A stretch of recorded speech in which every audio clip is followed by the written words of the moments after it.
นี่เพิ่นเว้าประมาณเท่าไหร่เงินกีบเป็น50 ล้านกีบผู้งามอายุเท่าไหร่แล้วเนี่ย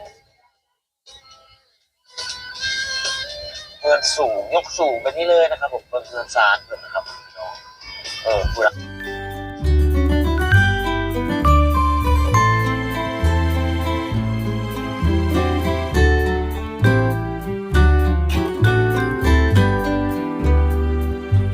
สวัสดีและสบายดีอีกพ่อแม่พี่น้อง FC ที่หักแพงมาว่า FC พังลาวพังไทยแล้วก็ต่างประเทศนำเด้อพ่อแม่พี่น้องเนาะมาพบพ่อกับช่องพ่อน้องปามชาแนลเส้นเก่าเส้นเคยพ่อแม่พี่น้องเนาะวันนี้เฮาก็สิมาเบิ่งคลิปน้องน้ำทิพย์คือเก่าพ่อแม่พี่น้องขออนุญาตคลิปของเบาเดชคือเก่าพ่อแม่พี่น้องเนาะเส้นเก่าเส้นเคยนั่นแหละพี่น้องเนาะกับน้องน้ำพลเพิ่นพี่น้องเนาะก็วันนี้ก็สิมารีแอคชั่นคลิปเพิ่นใหม่พ่อแม่พี่น้องเนาะก็สิมาเปิดให้พ่อแม่พี่น้อง FC ทางพ่อน้องป่าได้เบิ่งในชมอีกหรือว่า FC ของเบาเดชเนาะพ่อแม่พี่น้องจังไดก็ฝากกดไลค์กดแชร์กดติดตามให้เด้อพ่อแม่พี่น้องเบิ่งให้แล้วก็เป็นกำลังใจให้เนาะก็สิมาเบิ่งคลิปของรถทีมคาดองยกสภาพมากองนี่เพิ่นเว้าประมาณเท่าไหร่เงินกีบเป็น50 ล้านกีบผู้งามอายุเท่าไหร่แล้วเนี่ยเงินสูงยกสูงไปนี่เลยนะครับผมเงินซานเพิ่นนะครับพี่น้องผู้รักสวัสดีครับผมชื่อเบาเดชนครพนม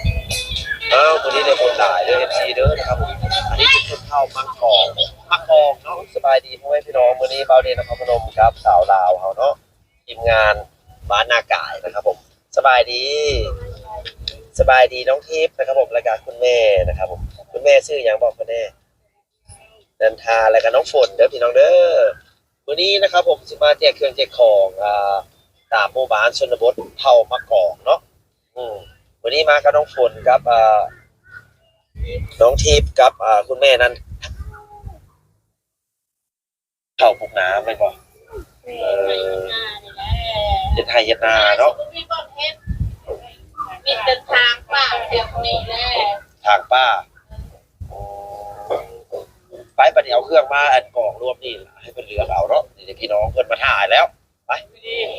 สบายดีนะครับผม FC นะครับผมทั่วโลกนะครับผมทั่วจักรวาลเลยเด้อพี่น้องเด้อที่เบาเดชนครพนมนะครับผมมาเที่ยวมาเยี่ยมยามนะครับผมทางหมู่บ้านอย่างเนาะผู้ใหญ่บ้านบัวมาอยู่เมืองใดเมืองนากายเพลงคำม่วนนะครับผมเบาเดชนครพนมครับทีมงานสาวลาวเขาเนาะสบายดีน้องฝนสบายดีน้องทิพย์สบายดีแม่สบายดีทุกคนเด้อครับเด้อวันนี้เฮามาช่วยเหลือเด้อนี่เด้อจากFC ของเบาเดชนครพนมจากฝั่งไทยเพิ่นฝากเสื้อผ้ามาครับผมแต่เป็นเสื้อผ้ามือสองแล้วแต่ยังใหม่อยู่นะครับผมพอใส่ได้อยู่บ่นะครับผมได้เนาะทั้งทีจนรวยจนเนาะอันนี้เป็นส้นเผาอย่างที่พ่อมะกองบังกองส้นเผามะกองค่าดอกแพงบ่สาวบ่มีค่าดอกมีค่าดอกเอาเหมาไปแพงบ่แพงเท่าไหร่แม่เท่าไหร่50หรือ60 60โอ้เอาพูดนึงว่าคือจิบว่าวอันนี้เนี่ยค่าดอกแพงมาตรงนี้โอเคนี่เด็กผู้สาวสบายดีผู้สาวโอ้ผู้งามอันนี้ซื้อยังนี่นะอันนี้ดิซื้อเมืองมาเอาเสื้อผ้าให้เด้อมาดิเด้อ FC ฝั่งไทยส่งมาให้เด้อผู้งามอายุเท่าไหร่แล้วเนี่ย15 ปีเอาผัวได้ระบบสำเร็จผัวได้ได้แล้วมา10 ผู้งามนะครับผมอันนี้หน้าตามีตะพนมีตะเพงนะครับผมเอาวันนี้ทางผู้ใหญ่บ้านนะครับผมผู้ว่านายบ้านเพื่อนนะครับผมเราเนี่ยขออนุญาตมาแจกเครื่องเด้อมาทำบุญนี่นะเนาะเอาให้น้องฝนเทลงให้มันเลือกเอาเองเลยเด้อบอกผู้ใหญ่หรือว่าแจกเป็นตัวแจกเป็นตัวเอาตอนนี้นะครับผมเอามาบ้านเนี่ยก็บัวมานะครับผมเมืองนากายนะครับเพลงเป็นของเล็กน้อยเด้อเล็กน้อย น้องเล็กน้อยนี่เอารถ สองตัวก็ได้เอาพูดละสองเลือกเอาครับผมเอาวันนี้เลยคนหลายเลยFCเด้อนะครับผมอันนี้เป็นข้าวมักกองเนาะมักกองนะครับผมอันส้นเผามักกองเนี่ยอันคำเว้าเนี่ยเว้าแบบไหนเว้าคือบานเฮานี่บอก เว้าแบบไหนไก่ใช้แล้วเปอะเมอะโอ้เปอะเมอะค่อยมักเจ้าเด้หัวมักปะหัวนี่ค่อยหัวมักปะเขาผู้สาวเด้ผู้สาวขมูลไม่ชาวงามโอ้ขมูลเม็ดอันนี้ผู้สาวงามน้องฝนให้ผู้สาวเลือกแน่ได้น้องทิพย์วันนี้นะแล้วมาแจกของดีใจเนาะได้บุญกับกันน้องทิพย์เนาะเราได้ยุนเราไปได้เราได้ยุนสิได้ยุนขอบใจเนาะอายุบัตรกันยืนหลังเอาอยู่ดีมีเฮงจากเด้อเขาบอกขอบใจไปทาง FC ฝั่งไทยไปหาผู้สาวนะป่ะเอาเลือกอะไรบ่อยล่ะคนงามนี่นะเอามาแจกอีกเอามาเทเพิ่นอีกเท่านี้ได้แล้วบ่นี่นะผู้สาวเป็นอย่างผู้สาวงามขมูลบ่ขมูลเม็ดผู้สาวสามทองเพื่อนเจ้าอยู่ใส่ละเพื่อนเจ้าอยู่ใส่มีแฟนแล้วบอกบ่มีโอ้งามเด้อพี่น้องเด้อขมูลเม็ดแต่ว่างามหมดเลยนะครับเลือกเอาโลด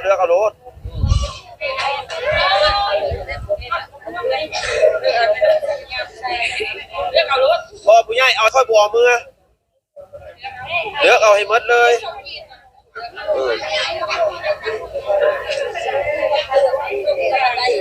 นี่ส่งสาวเอาบอลดิ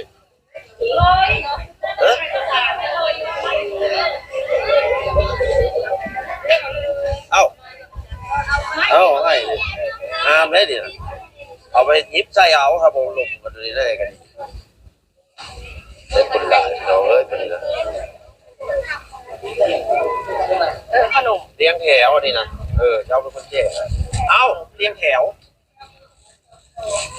ให้น้องทิพย์แจกนะครับผมรับน้องฝนเดี๋ยวเลี้ยงแถวแจกผู้ละอัน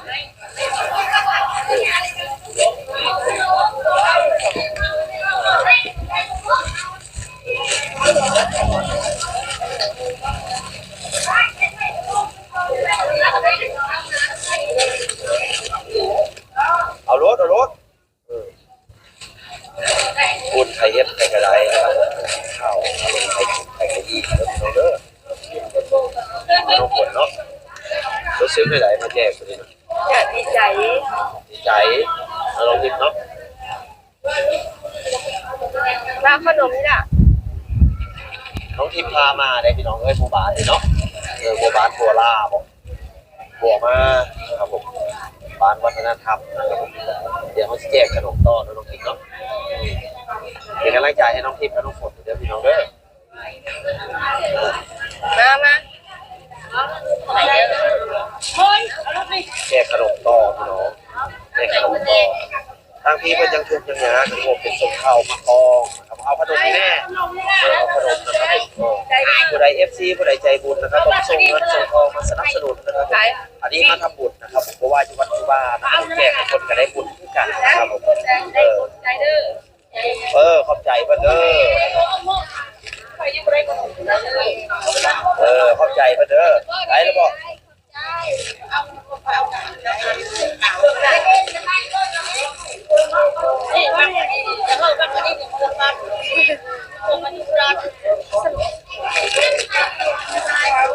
ไปแล้วบ่ยังแล้วจะว่าแม่จะกินให้มันตัวเด้อให้ตุ้ยด้วยแม่เด้อให้มันพีเด้อมันงามบางก้อนก็ได้ลูกแม่เป็นตัวเองสองก่อนเลยตู้หีบเอง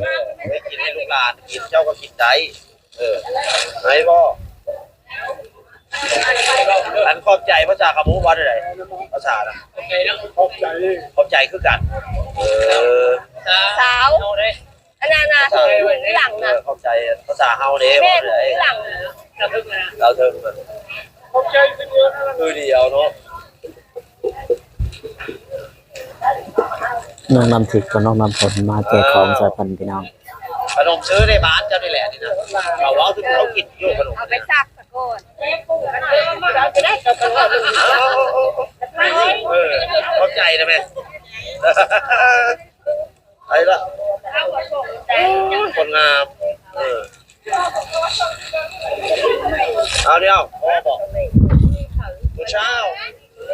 เมียเขาอันนี้นะเอาพ่อกันดิเอา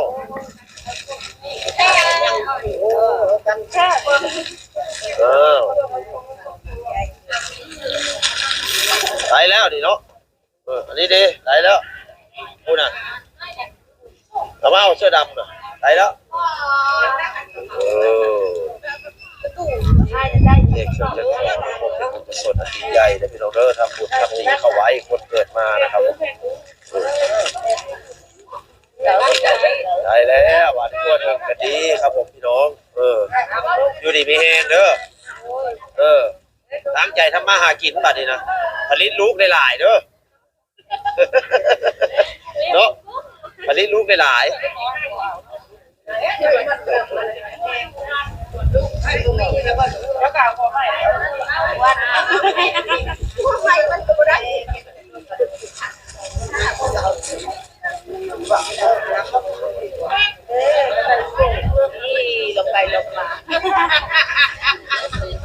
ลือกเอาเอาไปให้พี่ให้น้องนะเสื้อสีเขียวงาม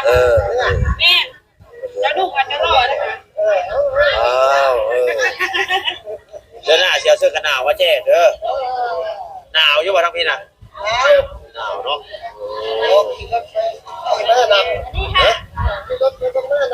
โอ้น้ำมาบอก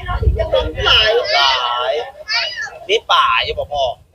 โอ้ป่ายังสุดหลายป่าในป่าดิน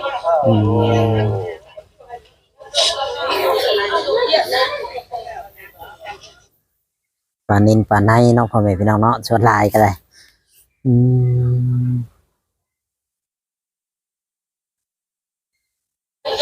นี่เด็กพี่น้องเนาะ ไปสนใจนะครับผมอยากแจกเครื่องแจกของนะผมกับเราเดินข้อมูลกันในต่อมาเลยเด้อ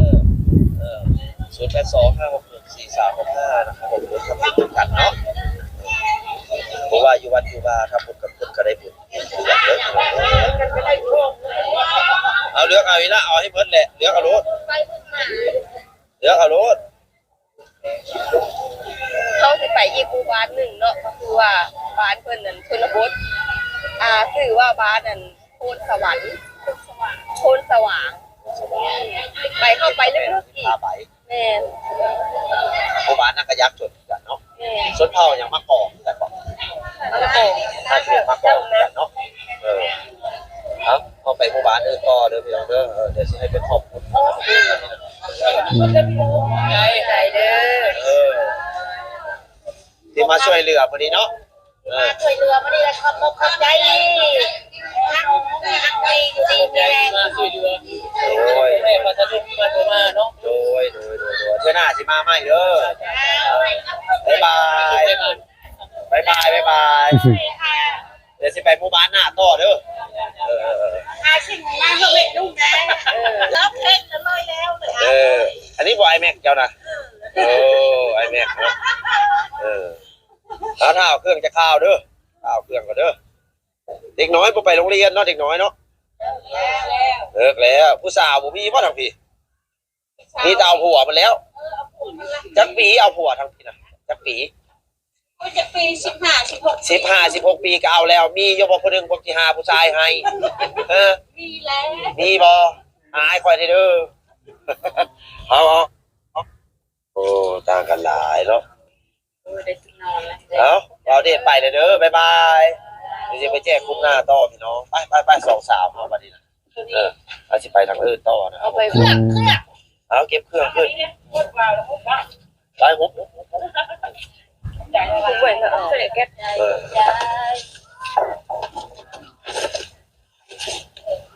ส สิไปโรงพยาบาลหน้าต่อเด้อพี่น้องแจกไปเรื่อยๆเอาจนหมดพูดนะทำบุญบ่มีสิ้นสุดนะครับผมไปเลยเด้อไปเลยเด้อบายบายคนหน่อยเนาะดีเนาะคนหน่อยตอนแรก ไปอีกที ไปหมู่บ้านหน้าต่อพี่น้องเขาสิเดินทางไปหมู่บ้านหน้าต่อนะครับผมจากสิเป็นหมู่บ้านอย่างเนาะหรือว่าเขาเห็นคนอยู่ข้างๆก็อาจสิลงไปแจกได้เด้อพี่น้องเด้อติดตามรับชมกันต่อไปนะครับผมพี่น้องหมู่บ้านมะกอกเพื่อนนะครับผมสิเป็นคล้ายๆกับเฮือนยานเสือยานสางเด้อพี่น้องเด้อเฮือนสูงยกสูงไปนี่เลยนะครับผมเฮือนซานเพื่อนนะครับผมพี่น้องพูดนะเพื่อนไปอาบน้ำอยู่โคกไปได้เพื่อนบอกสบายดีเอาบ่ขนมนี่เอาบ่เอาบ่ขนมมาเอามาขนมสิแจกเพิ่นเด้อพี่น้องเอาน้องฝนไปแจกเนาะ นี่แหละหัวโพ มาเอาโพกันอยู่บ่บุ ผู้ละอันละอันเด้อผู้ละอัน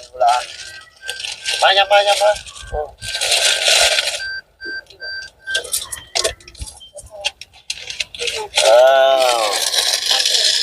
โอเคเนาะพ่อแม่พี่น้องคลิปนี้ก็สิบ่มีหยังหลายก็ขออนุญาตคลิปบาวเดทคือเก่านั่นแหละพี่น้องเนาะก็มาเปิดให้พ่อแม่พี่น้อง